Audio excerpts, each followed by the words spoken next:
ஆசை கோபம் கலவு கொள்வோம் பேச தெரிந்த மிருகம் அன்பு நன்றி கருணை கொண்டவன் மனித வடிவில் தெய்வம் இதில் மிருகம் என்பது கள்ளமானம் உயிர் தெய்வம் என்பது பிள்ளைமானம்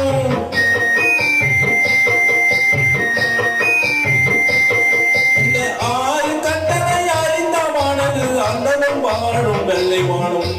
ஆண்டவன் வாழும் வெள்ளைமானம் ஆறு மானமே யாரு அந்த ஆண்டவன் கட்டளை யாரு சேர்ந்து மனிதன் வாழும் வகைக்கும் தெய்வத்தின் கட்டளை யாரு